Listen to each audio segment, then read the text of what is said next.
ناظرین اکرام، اللہ کے نبی علیہ الصلاۃ والسلام کی ایک چھوٹی سی حدیث آپ حضرات کے سامنے بیان کر رہا ہوں۔ آپ تمام لوگوں سے گزارش ہے کہ اس حدیث کو غور سے سنیں، اس کے ایک ایک لفظ پر غور کریں اور دیکھیں کہ اللہ کے نبی علیہ الصلاۃ والسلام نے اس حدیث کے اندر کتنی بڑی بات بیان کی ہے۔ آپ حضرات سے گزارش ہے کہ دوسرے لوگوں تک بھی پہنچائیں، خود بھی اس کو غور سے سنیں۔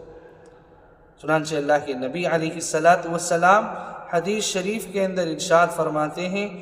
کہ میری امت کے تمام لوگوں کے گناہوں کو اللہ تبارک و تعالی بخش دے گا،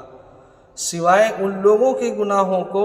کہ جو لوگ گناہ کر کے لوگوں کے درمیان اپنے گناہوں کو بتلاتے ہوں، اپنے گناہوں پر بڑائیاں چتلاتے ہوں، ایسے لوگوں کی اللہ تبارک و تعالی ان کے گناہوں کی بخشش نہیں کرے گا۔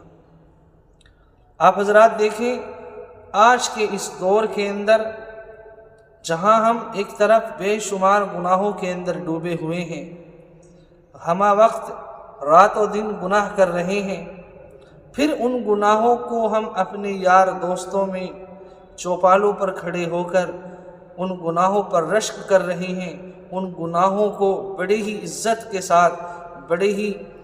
جداری کے ساتھ، تکبر کے ساتھ ہم لوگوں کے درمیان بیان کر رہے ہیں کہ آج میں نے فلاں گناہ کیا ہے، آج میں نے فلاں گناہ کا کام کیا ہے۔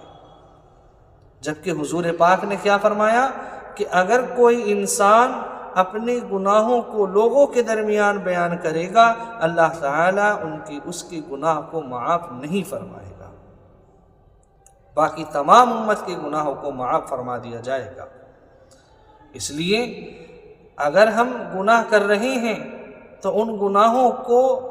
لوگوں کے درمیان نہ بیان کریں۔ سب سے پہلے تو کوشش یہ کریں کہ اللہ تعالیٰ نے ہمیں اپنی عبادت کے لیے بنایا ہے، عبادت کے اندر اپنے آپ کو لگائے رکھیں، گناہوں سے بچیں، اور وہ گناہ جو ہم سے ہو رہے ہیں ان گناہوں کی اللہ تبارک و تعالیٰ سے بخشش کے ذرائع ڈھونڈیں، اللہ تعالیٰ سے بخشش کرائیں، ان گناہوں کو راستوں پر، چوپالوں پر، لوگوں کے درمیان، یار دوستوں کے درمیان بیان نہ کریں۔ کہیں ایسا نہ ہو کہ کل اللہ تبارک و تعالیٰ ہمارے ان گناہوں کی بخشش نہ فرمائے۔